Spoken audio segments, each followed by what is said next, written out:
Good morning, good afternoon, good evening from wherever you are in the world listening in to our Lux webinar on the Lux Innovation Helix, where human pull meets technology push. A few housekeeping items. If you have any technical difficulties, sometimes the screen freezes, just recache your computer and that should work. Also, if you have a question, you can send us an email at questions@luxresearchinc.com, and we will be happy to send you an answer after the webinar. So with that, let's get started. I was once told by a colleague many years ago, the best trick to a great presentation is starting off with puppies or babies. It makes things very endearing to the audience. But today, these three cute little doggies are not a gimmick. There's an authentic reason for us starting here. As we introduce and explain the Innovation Helix, we're going to use the use case or an example that pretty much everybody can identify with across all of the industries we serve here with our clients. So we chose pet food. So we thought that was something that we could really show the use case of how to use and apply the Innovation Helix methodology we'll be sharing with you today. So before we get started, a little quiz. You have Josh, Alina, and I here. Which dog do you think belongs to which Lux analyst presenting today? Well, the first dog is Abby. That is my baby girl. And my name is Marisa Kopek. I am the president of Lux Research. The second adorable dog is Coral, and that is Dr. Alina Strugart's doggie. And she is a senior director and principal analyst from our cultural anthropology team. And finally, Rogue's dad, there is Dr. Josh Heslin, and he is our esteemed research director for our Agri-Food and Health Service. So welcome, my esteemed colleagues. Today, we are going to focus on one of the greatest challenges and opportunities you face, and that is, how do we truly embed customer centricity into the innovation process in our organizations? We're going to explain how to fuse deep consumer insights with the incredible technology creativity from your R&D team to create the right product for the right market at the right time using the Lux Innovation Helix methodology. We're going to walk you through how to put the Helix into practice. And as I said, we'll be using pet food as kind of the example so you can understand how it works and how to apply. And then we're going to end on some key recommendations and action items for you to take. Okay, so let's start. And as a former academic, I'm going to start with a few quotes. Henry Ford once said, "If I had asked people what they wanted, they would have said faster horses." And that quote has echoed through every innovation meeting ever since, the idea that people can't truly articulate what they need and that it takes a visionary to see what they can't. And maybe that's true sometimes, but as an anthropologist, I see it differently. It's not that people don't know what they want. It's just that too often we're asking them the wrong questions. We expect consumers to hand us breakthrough ideas, to serve innovation on a silver platter, but people don't think in terms of solutions. They think in terms of struggles, in what's hard, what's missing, what's holding them back. So instead of asking, what do you want? We should be asking, what are you trying to achieve? What's getting in your way? What frustrates you? That's where the real opportunity lives.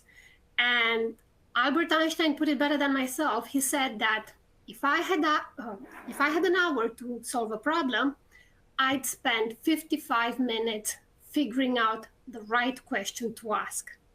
And maybe that's the real secret, because sometimes asking the right questions means looking beyond people themselves. And I promise this is the last quote. Anatole France reminded us that Until one has loved an animal, a part of one's soul remains unawakened. So innovation, at its best, it taps into the same spirit of empathy. It's about listening deeply, seeing what truly matters, and creating solutions that bring joy and connection. Is not just about efficiency. Every single year, over 30,000 new products hit the market. But according to Clayton Christensen, who was a professor at Harvard's Business School, 95% of them fail.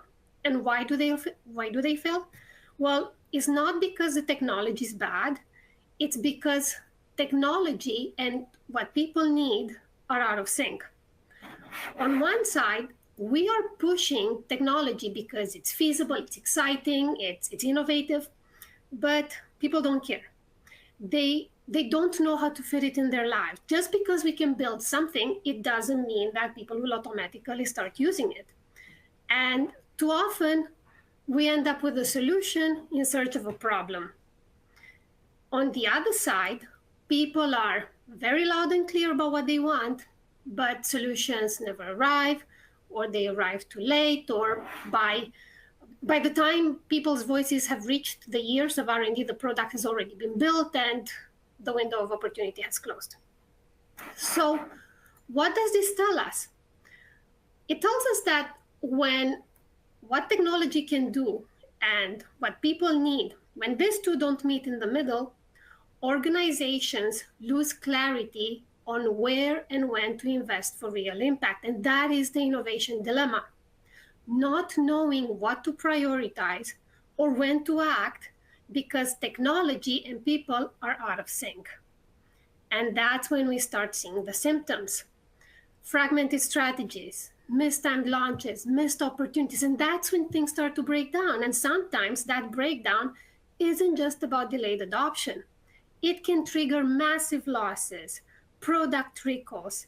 It can even destroy consumer trust overnight. Josh, can you think of an example? That's right. So we've already kind of brought up the example. Marisa kind of started it, right? We're going to be thinking about pet food, but to think a little more deeply, we can even think broader, right? We can think about the agri-food and health space. The reality is this is an area where breakthroughs exist. We've been innovating strongly for the past 8 years at least.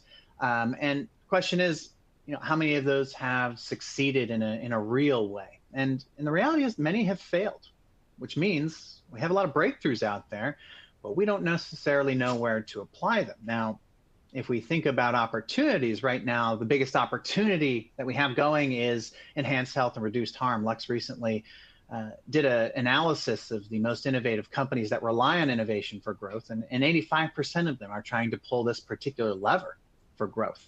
So there's an opportunity out there, but it's not always just about your direct industry. Often it's about adjacent industries like the pet food industry. And as we indicated before, there's a real opportunity here. We have over 800 million pets. And if we think about each pet and how much we use for their food every day, we're talking about well into the many billions of dollars here. And the reality is, if we look at the opportunity, most foods are pretty generic, right? We have a lot of different brands, but the reality is differentiation's tough. It's about healthy food. It's about the best quality, but what does that really mean? And how do we move beyond that with innovations? Well, this is tricky because we need to both understand our innovations, but we also need to understand this complex interactions between what people are thinking, right, and what they want to deliver to their pets. This is exactly where the Lux Innovation Helix comes in, and this is where we're going to start our journey. And I am thrilled to announce today we are releasing the Lux Innovation Helix to the world. It is a breakthrough strategic framework that we've engineered to enable our clients to align what people need with what technology can actually deliver. Think of it as two strands twisting together. One is the pulse of human need, and the other is the force of technology capability. Where these two strands connect, that's where the breakthrough innovation is discovered. Just as DNA encodes life, the Lux Innovation Helix encodes the DNA of future growth.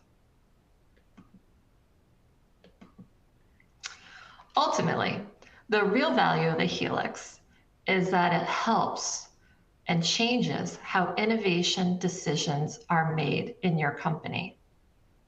For executives, our analysis and this analytical framework will help you cut through the noise and show you exactly where growth will land, giving you clarity and confidence to invest where it truly matters. For R&D and technology leaders, it connects your capabilities to real human needs, the jobs people are trying to get done, so your pipeline stays relevant and your bets are validated early. And finally, for consumer insights professionals, this elevates your work. You move from the insights department to a strategic influencer in your organization, ensuring your work can directly shape what gets built, not just how it's marketed or positioned. Well, here's a quick overview of the process behind every helix. Every helix starts with people. It starts with decoding what we call the consumer strand, where our team of PhD anthropologists analyze hundreds of thousands of product reviews and online conversations to identify what moves people, to identify the real unmet needs. And once we have those needs, we then prioritize them based on urgency. Next, and only next, our STEM colleagues decode the technology strand. They're mapping which capabilities are truly able to meet those consumer needs today and which are still emerging. And then they prioritize those technologies by readiness. And third, and this is where the magic happens, we create the bonds. We quantify the alignment between each need and each technology to reveal the strongest growth opportunities where technological push and human pull align. But then we don't stop there. We also look for high scoring clusters and map them to figure out the best timing to act. And this is what turns innovation from intuition into evidence. Now, I know this sounds a little abstract, so let's get into the details. Let's break things down. So as I mentioned, each helix starts with people, we call it with the beating heart. And before we even look at technology, we need to understand what people, and in this case, pet parents, what they're really trying to accomplish. And for that, we are using a jobs to be done framework, which is a simple but a very powerful way to see behavior as purposeful action. People don't just buy products, they're hiring products to accomplish something. Pet parents, they don't just buy food. They hire it to do a job, to nourish their pet, but also to replenish lost minerals, to spoil their fur baby, to express love, to appear like responsible, caring pet parents. So there's a lot of jobs there. But when these jobs are not fulfilled, there's friction.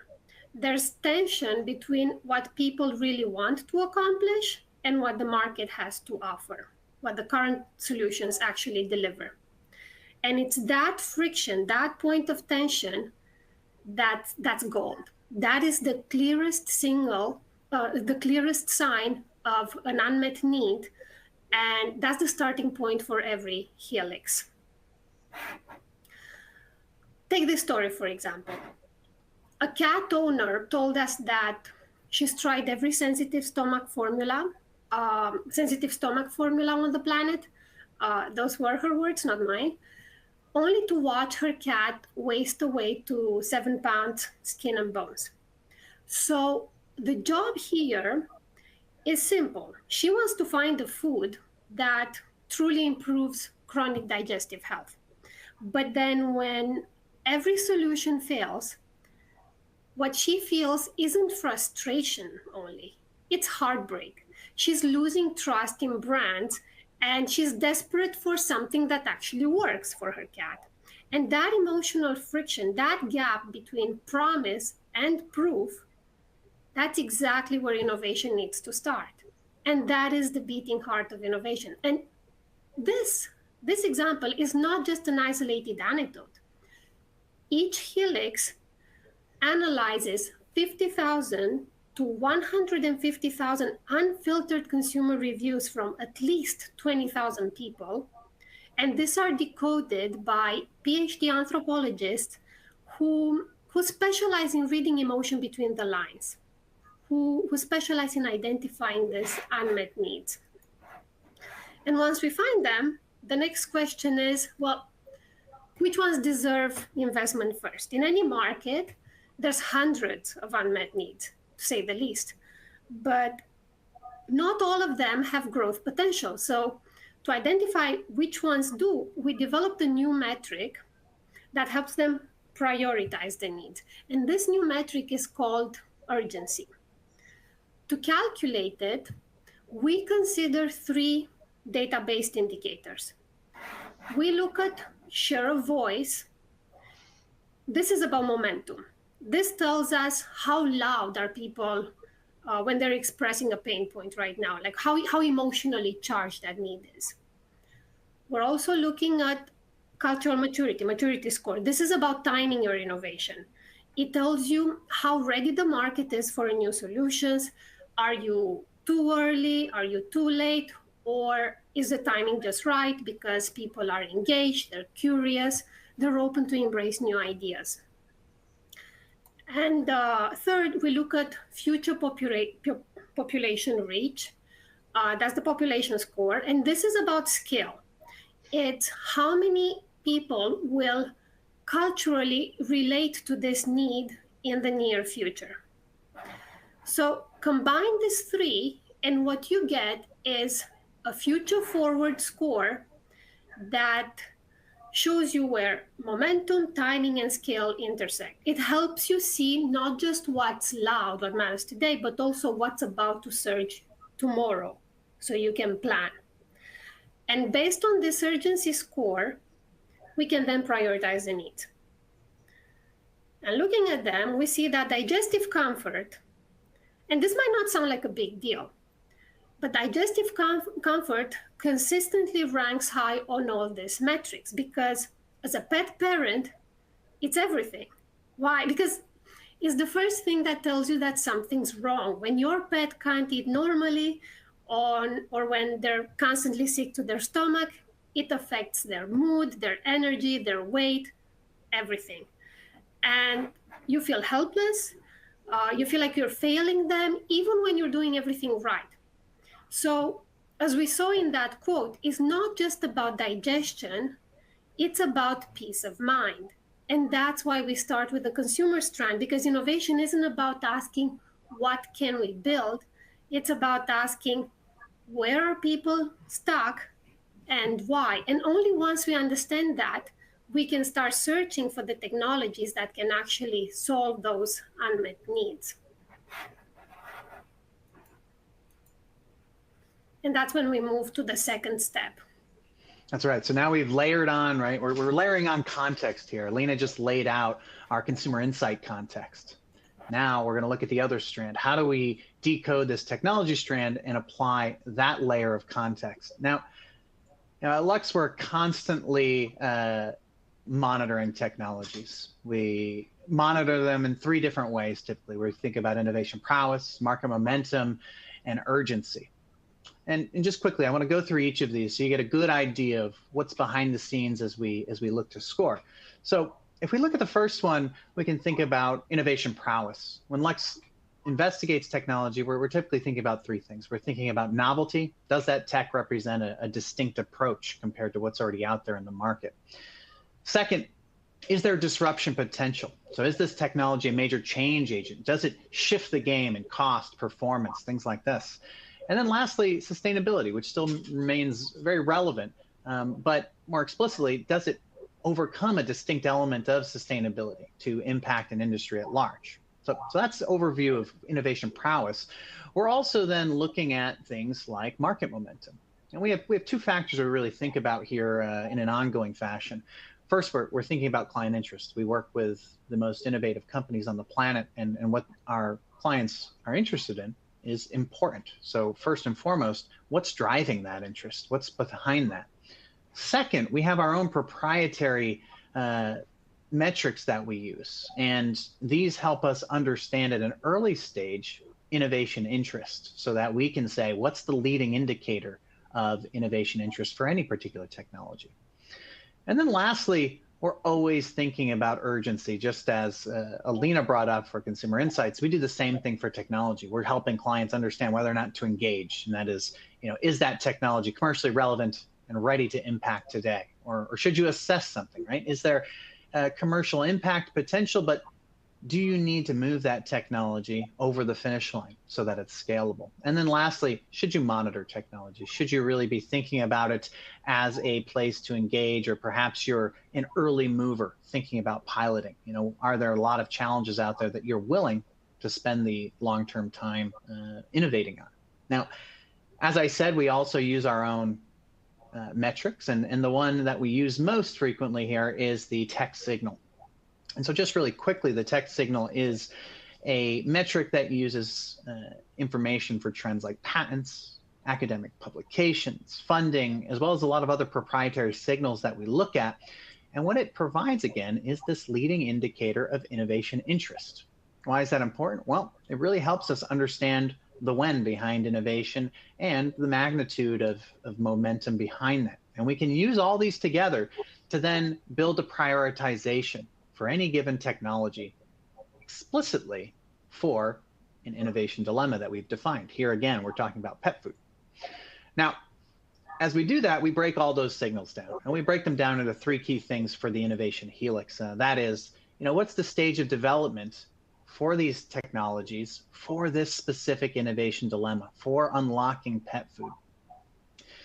What's the same for the developer landscape? How many developers are out there? What's their level of maturity?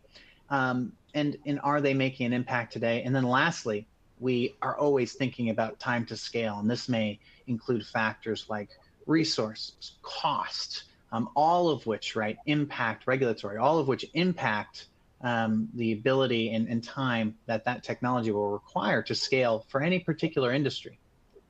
What do you get out of this? You get out a really interesting readiness score, prioritization. And you can see here that things like eubiotics are at the top of the score, whereas for pet food, ingredient informatics is at the bottom, hasn't been applied yet, isn't ready in this particular area.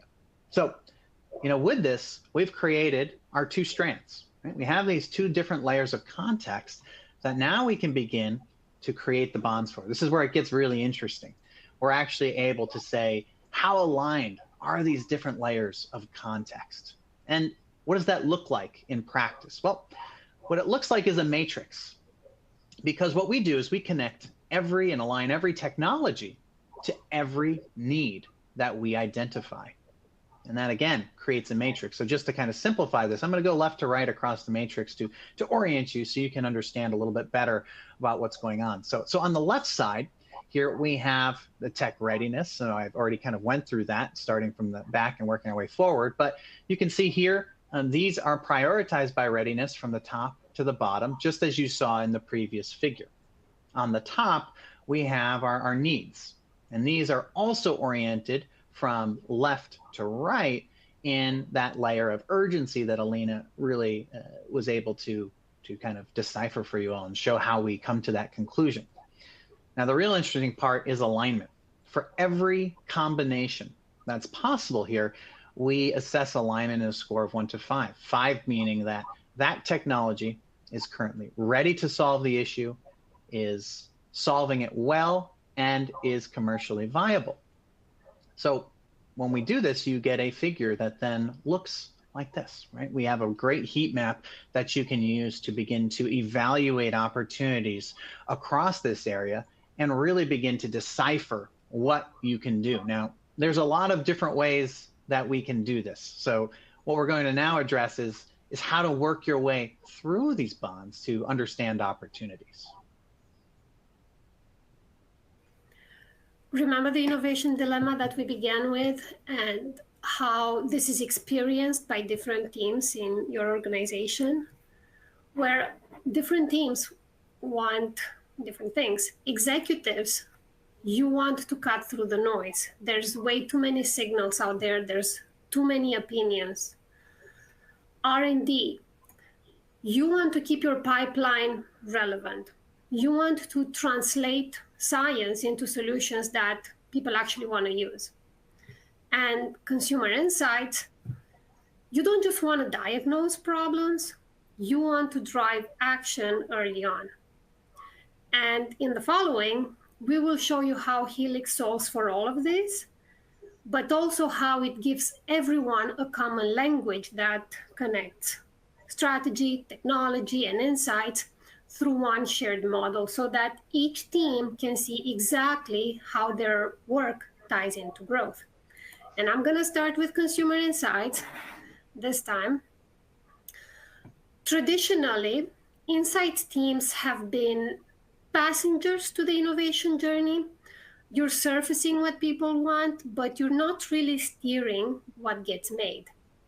Well, the Helix puts insights into the pilot seat by turning your work into strategic focus, by letting you decide what's next.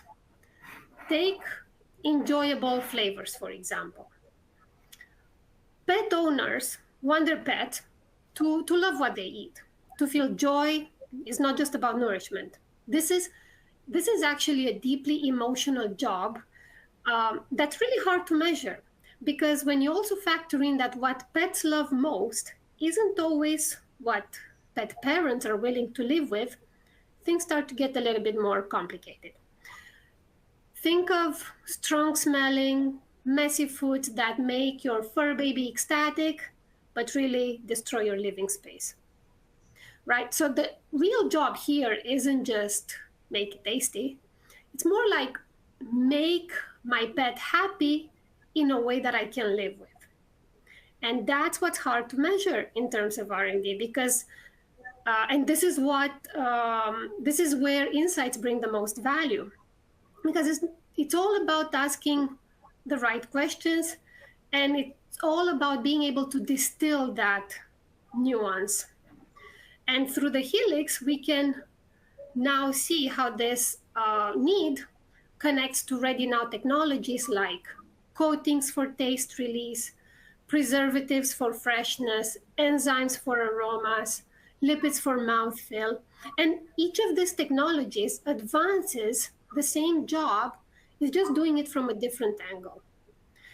But this is why it's so important for insights, because now you can walk into any meeting and not just say, here's what pet owners want, but you can also say, here's how we can deliver it, and here are the bets that deserve acceleration. So suddenly, you're no longer just reporting from the sidelines, you're shaping the roadmap. And that's why it's powerful.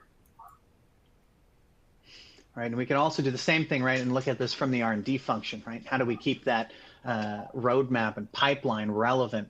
How do we understand tech? And then just put that onto different needs and opportunities out there.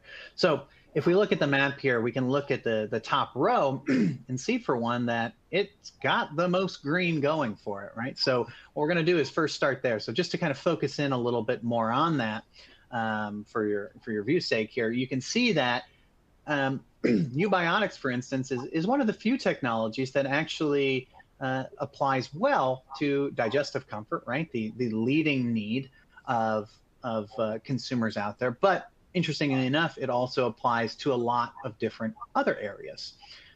Now, one thing we also observe in this is that while there's a lot of 4s, I actually don't hit a 5 in many of these. We see trustworthy claims, but as Alina pointed out, you know, in every case, that might not be the situation. Claims are one thing, but outcomes are another. So we're making a lot of claims, but there's a lot of room clearly here to take those claims and really demonstrate outcomes, whether it's digestive comfort as a starting point, and then thinking about everything from tailored nutrients, enjoyable flavors, dental health even, all right just in pet food. And again, this alignment is just that. It's a technologist and anthropologist view and agreement of where these tech are today to satisfy these in this very explicit innovation dilemma we're having. So as you can see, very powerful tool to begin to work your way through these different opportunities. And while Ubiotics is just an example, you could do the same exercise for any technology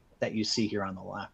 Now, that's at the sort of explicit row or column function. But as we brought up before, sometimes as an executive function, you're trying to, you got a lot of noise. And so you're trying to find clarity within that. And one way we've identified to do that is by using something that we call, excuse me, clusters. And if you look in the top left here, you can see kind of one of the biggest clusters here is this very strong green area with a majority of 5s and 4s in it. And the interesting thing about this cluster is within it, it doesn't really include the leading urgent area, which is digestive comfort. What it does include, however, is very strong readiness for enjoyable flavors and tailored nutrients. So what does that mean? Well, that means as you're thinking about products and you're thinking about your portfolio in the future, perhaps digestive comfort is not the thing to shoot for right now. Right now, it's really about solving for that dilemma that Alina brought up around enjoyable flavors. The same could go for tailored nutrients. And then once you have a solution for that, you can begin to expand from that. You can begin to look for opportunities that then target digestive comfort as a way to move forward with your innovation platform. And then maybe transition into other areas. Say, okay, now we can think about clean labels. Now that we've solved one issue, we can solve the dental health issue and begin to layer on all of these outcomes that make your product portfolio stand out from the rest. And that's where this idea of clusters really comes to life as you begin to understand both near-term and long-term opportunities. So think of the Lux Innovation Helix not just as a framework, it's really a tool that you can actually use to guide smarter innovation decisions, no matter where you sit in the organization. And here are 6 ways in which the Helix delivers value. To begin with, you can use it to build new products by showing teams where the consumer pool is strongest for a technology that's already been built. It also helps with product enhancement because it zeroes in on what consumers want most urgently right now. And Josh, can you think of any examples or any details on this? Yeah, absolutely. I mean, we just kind of discussed one of these, right? We walked you through a great example of this where if you look at all the opportunities for product enhancement, while digestive comfort was there, right, there's still a lot of room to evolve and make that from claims to outcomes. However, we saw areas like enjoyable flavors, things like this, where that is the potential starting point for product enhancement. And then you can layer on other product enhancements as you find and develop those innovations and move into the targets within that consumer context that we develop. So it's just a great example of exactly how to work through and leverage one of these examples like product enhancement through the Innovation Helix. Yes. And the Helix also helps you reposition your capabilities. It helps you uncover hidden value in underused assets. It also helps you can use it to identify adjacencies, that is applying proven technologies from one sector to another. And Alina, this is a really interesting one. Something we didn't get a chance to talk about, but I think is worth noting here is, I brought up initially that we're thinking about this opportunity to enhance health and reduced harm across agri-food and health, and thinking about those innovations and where perhaps they can provide unlocks for the pet industry. And one of those is actually in all the health monitoring devices that are being developed. There's a really strong potential in the long-term perspective to take those innovations and begin to apply them to pet health so that as pet parents, you can be better informed about maybe when to go to the vet, when you can have just care at home, and make those decisions with confidence. And this is a pretty interesting area. As I said, long-term opportunity, but it shows exactly how we can leverage this knowledge of broad expertise in a lot of technology areas through the matrix to actually uncover those opportunities. Right.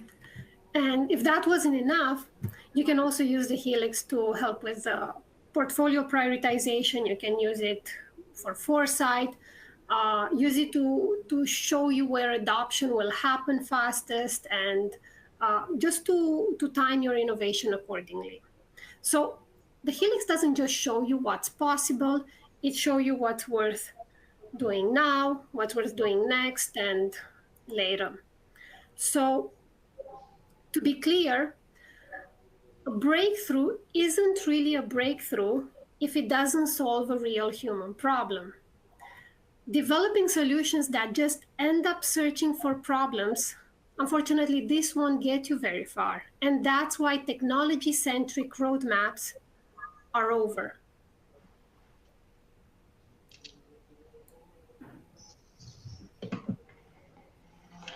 All right, let's end this incredible webinar, thank you guys, with a couple of action items. First is we want you to engage with the Helix. This is a tool for innovation ideation. Second, set clear priorities. The Helix helps you decide where to move now versus where to invest in the long term. Third, this is a great framework for aligning teams, bringing together R&D and insights to work in an integrated fashion. A shared language for innovation is paramount, so decisions come from the same playbook, not separate silos. And finally, measure, learn, evolve. The Helix is a living instrument. It helps you track results, test assumptions, and feed new learnings back into your innovation process. So for our clients, here's what's coming. You're going to start to see these reports using this methodology in your research service. So those will start at the beginning of next year across all of our services. We're going to begin publishing this new research format. Very excited about it. But also, if you want to employ our subject matter experts, folks like Alina and Josh, we can come on site and conduct a strategy workshop for a day with those different teams cross-functionally, using this methodology and our data to structure an innovation brainstorm or innovation roadmap exercise. And finally, if you want to have a custom report for a specific scenario that you have, we also can do custom work for you as well. So I want to thank you, and thanks for all of your time and attention. Thank you, Alina and Josh. It was incredible advice that you gave, and it's always a privilege to serve you and your colleagues. So thank you very much to our clients. Have a great rest of the morning, afternoon, and evening.